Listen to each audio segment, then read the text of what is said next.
அடுத்து ரிஷபராசிக்கான குரு பயிற்சி பலன்கள்.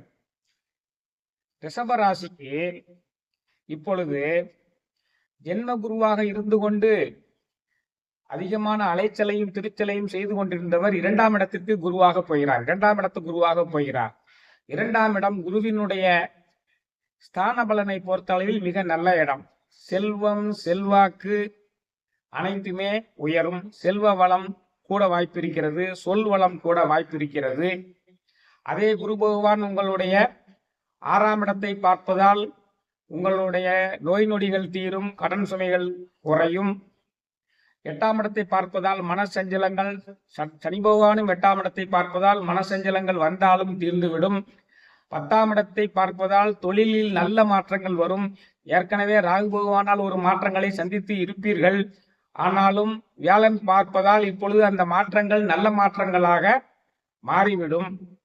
4ஆம் இடத்தில் இருக்கக்கூடிய கேது பகவானால் உங்களுக்கு வீடு வாகன மாற்றங்கள் ஏற்கனவே ஏற்பட்டிருக்கும், இனிமேலும் அல்லது ஏற்படலாம்.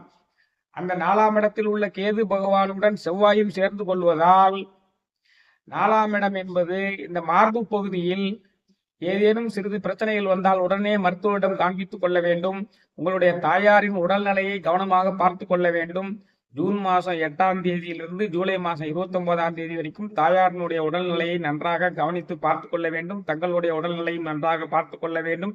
வீடு பழுது பார்த்தல், வாகன பழுது பார்த்தல் போன்றவைகள் எல்லாம் ஏற்படலாம். உங்களுடைய 11ஆம் இடத்தில் உள்ள சனி பகவானால் உங்களுக்கு லாபங்கள் நன்றாக வந்து கொண்டிருக்கும்.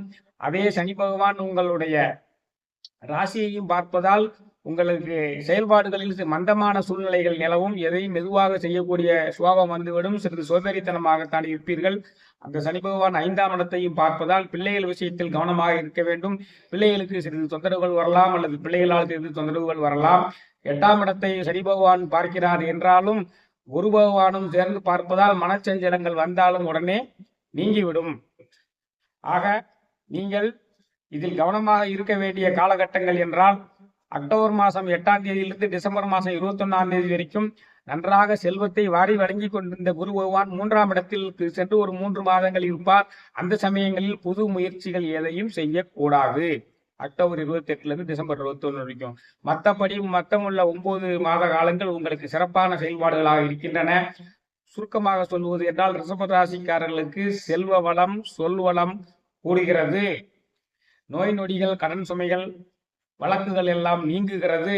மனச்சஞ்சலங்கள் எல்லாம் நீங்குகிறது. தொழில் மாற்றம் நல்ல விதமாக நடக்கிறது. வீடு வாகன மாற்றங்கள் ஏற்படுகிறது. தாயாருடைய உடல்நலத்தில் கவனம் எடுத்துக்கொள்ள வேண்டும்.